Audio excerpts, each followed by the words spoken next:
상처 입은 영혼의 치유를 위한 여정 안녕하세요. 우리 삶의 깊은 울림을 찾아 떠나는 시간입니다. 오늘 이 이야기에 귀 기울여 주시는 여러분의 삶에 하나님의 은혜와 평강이 가득하기를 먼저 기도합니다. 잠시 시간을 내어 구독과 좋아요를 눌러주신다면 이 치유와 회복의 메시지가 더 많은 상처 입은 영혼들에게 닿을 수 있는 귀한 통로가 될 것입니다. 여러분의 작은 손길이 누군가에게는 새로운 희망의 시작이 될 수 있습니다. 진심으로 감사드립니다. 우리 중 누구에게나 마음속 깊이 누구에게도 차마 꺼내 보이지 못하는 상처가 있습니다. 오래된 흉터처럼 남은 기억일 수도 있고 여전히 아물지 않아 욱신거리는 마음의 생채기일 수도 있습니다. 우리는 괜찮은 척, 아무렇지 않은 척 가면을 쓰고 살아가지만 그 상처는 문득문득 우리의 생각과 감정, 그리고 관계 속에서 예고 없이 고개를 내밀곤 합니다. 오늘 우리는 바로 그 영혼의 상처와 그 치유의 여정에 대해 이야기하고자 합니다. 이것은 단순히 과거를 잊는 것이 아니라 상처를 통해 오히려 더 깊어지고 온전해지는 놀라운 변화의 과정입니다. 하나님께서는 우리가 온전한 모습으로 그분과 가까워지며 행복하기를 원하십니다. 우리의 치유는 단지 우리 자신만을 위한 것이 아닙니다. 그것은 우리를 넘어 우리가 사랑하는 사람들, 그리고 다음 세대에게까지 선한 영향을 미치는 거대한 이야기의 시작입니다. 내 안에 해결되지 않은 상처가 있으면 어떤 일이 벌어질까요? 그것은 나의 생각과 세상을 보는 방식을 왜곡시킵니다. 다른 사람의 평범한 말 한마디에 쉽게 상처받고 사소한 일에도 과민하게 반응하며 방어적인 태도를 취하게 됩니다. 마음속 깊은 곳에 거절감, 무가치함, 보이지 않는 존재라는 느낌이 자리 잡고 있다면 우리는 가장 가까운 사람들에게, 특히 자녀들에게 그 아픔을 무의식적으로 대물림하게 될 수 있습니다. 한 어머니는 과거 자신이 겪었던 거절과 무시의 상처가 자신의 양육 방식에 그대로 나타나고 있음을 깨닫고 큰 충격을 받았다고 합니다.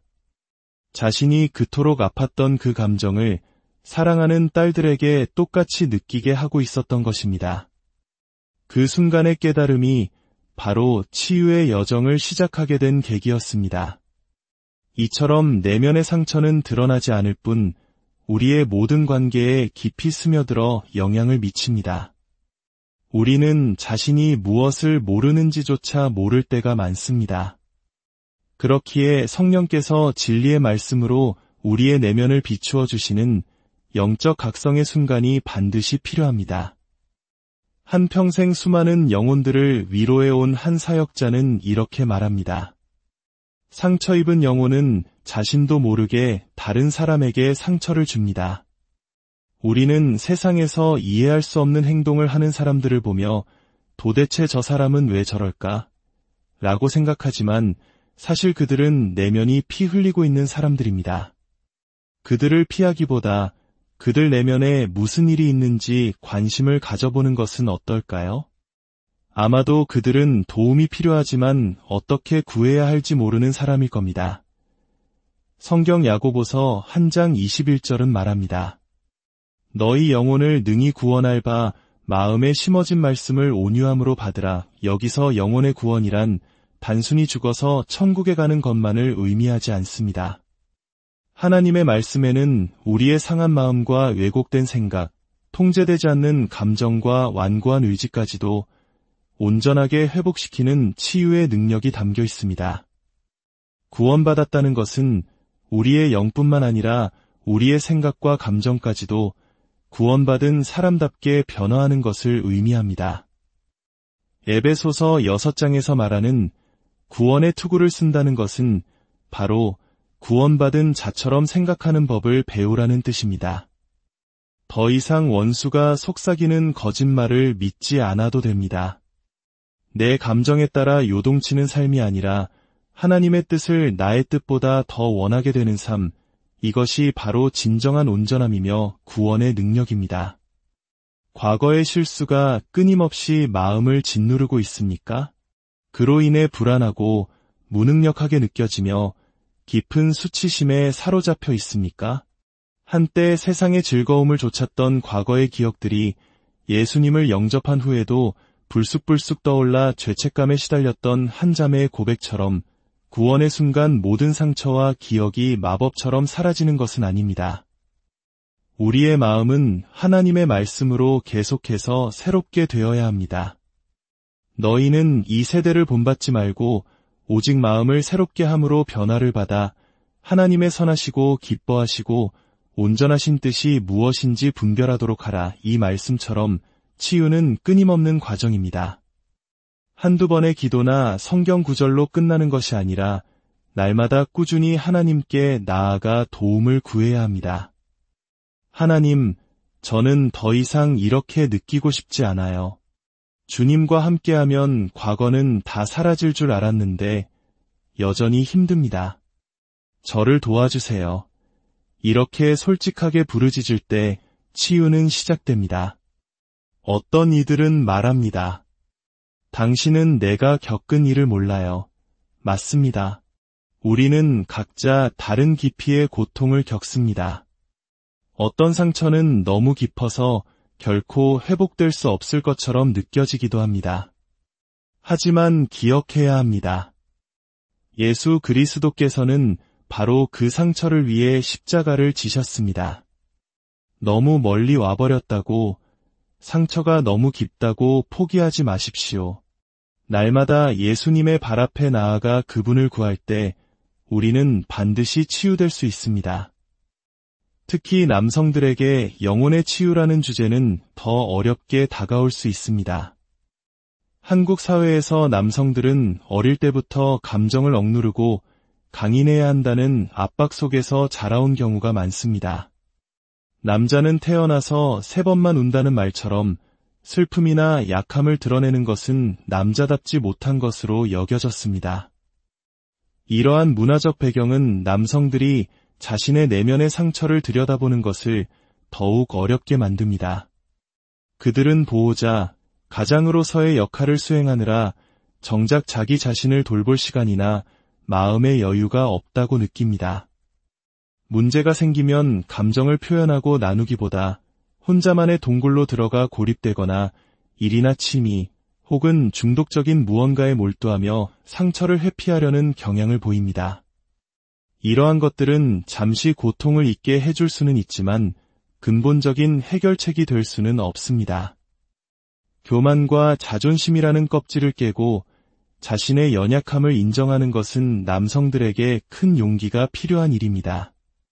하지만 남성들 역시 그 상처를 치유하지 않으면 그 아픔은 분노, 중독, 무관심 등의 다른 형태로 나타나 가정을 파괴하고 다음 세대에게 고통을 안겨주게 됩니다. 아내들은 남편이 자신의 상처에 대해 솔직하게 이야기할 때 그것을 비난하거나 나중에 언쟁의 무기로 사용해서는 안 됩니다. 남편이 용기를 내어 마음의 벽을 허물었을 때 아내는 그 고백을 소중히 여기고 안전한 피난처가 되어주어야 합니다. 그래야만 남성들도 진정한 치유의 여정을 시작할 수 있습니다. 그렇다면 이 치유의 여정을 위한 구체적인 발걸음은 무엇일까요? 첫째, 하나님의 무조건적인 사랑을 받아들이는 것입니다. 이것이 모든 치유의 출발점입니다. 내가 어떤 실수를 했든 얼마나 부족하든 상관없이 하나님은 나를 있는 모습 그대로 사랑하신다는 진리를 마음에 깊이 새겨야 합니다. 나는 사랑받을 자격이 없어라는 거짓된 생각에서 벗어나 성경이 말하는 나의 진짜 정체성을 붙들어야 합니다. 둘째, 하나님의 용서를 받고 나 자신을 용서하는 것입니다. 우리는 다른 사람은 용서하면서도 정작 자기 자신에게는 가혹할 때가 많습니다. 하지만 하나님께서 이미 용서하신 죄를 계속 붙들고 있는 것은 교만일 수 있습니다. 그분의 용서를 온전히 받아들이고 과거의 실수로부터 자유로워지기로 결단해야 합니다.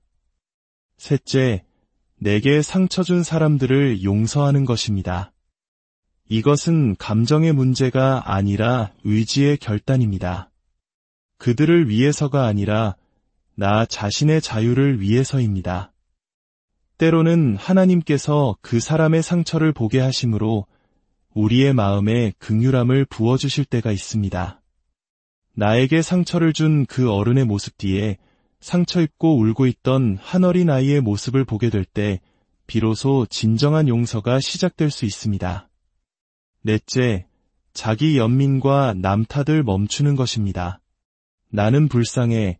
그 사람 때문에 내 인생이 이렇게 됐어. 와 같은 생각의 구덩이에 스스로를 가두지 마십시오. 그 구덩이를 아늑하게 꾸미고 머무르지 마십시오. 변명을 멈추고 내 삶에 대한 책임을 지기로 선택할 때 우리는 그 구덩이에서 빠져나올 힘을 얻게 됩니다. 다섯째, 치유의 과정 속에서 자신에게 인내심을 갖는 것입니다. 치유는 직선으로 일어나지 않습니다. 괜찮아졌다고 생각했는데 어떤 사람이나 상황을 통해 예전의 상처가 다시 건드려져 몇 걸음 뒷걸음질 칠 수도 있습니다. 한 형제는 장례식장에서 오랫동안 보지 못했던 사람을 만났을 때 자신의 상처가 아직 다 아물지 않았음을 깨달았다고 합니다. 기도하며 준비하고 갔지만 상대방의 차가운 반응 하나에 과거의 거절감이 순식간에 되살아났던 것입니다. 넘어져도 괜찮습니다. 하나님께서 여전히 일하고 계심을 믿고 다시 일어나 앞으로 나아가면 됩니다. 마지막으로 그리고 가장 중요한 것은 모든 과정에서 성령님의 인도하심을 구하는 것입니다. 우리는 혼자가 아닙니다. 성령님은 우리의 보혜사이시며 이로자이십니다. 내 힘으로 할 수 없음을 인정하고 성령님 도와주세요. 제 마음을 다스려주세요.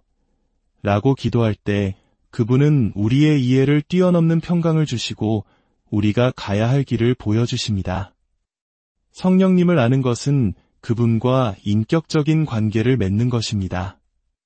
매일 말씀을 통해 그분의 음성을 듣고 삶의 모든 순간 그분을 의지하는 연습을 통해 우리는 그분의 섬세한 인도하심을 경험하게 될 것입니다. 사랑하는 여러분, 하나님께서는 지금 이 순간에도 여러분의 삶에서 일하고 계십니다.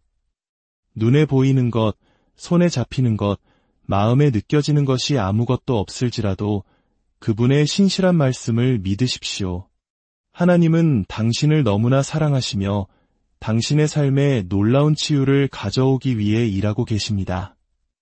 이제 우리 모두를 위해 함께 기도하겠습니다. 사랑의 하나님 아버지, 지금 마음이 아픈 모든 이들을 위해 예수님의 이름으로 기도합니다. 자신의 잘못으로 인해 혹은 다른 이들로부터 받은 상처로 인해 고통받는 모든 영혼들 위해 주님의 치유의 손을 얹어 주시옵소서. 오늘 이 시간 하나님의 무조건적인 사랑과 용서를 온전히 받게 하시고 자기 자신과 상처 준 이들을 용서할 수 있는 힘을 주옵소서.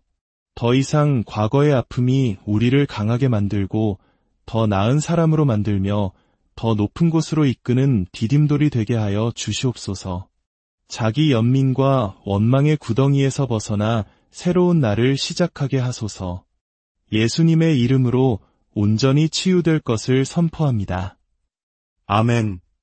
하나님의 크신 사랑과 위로가 여러분의 삶에 강물처럼 흐르기를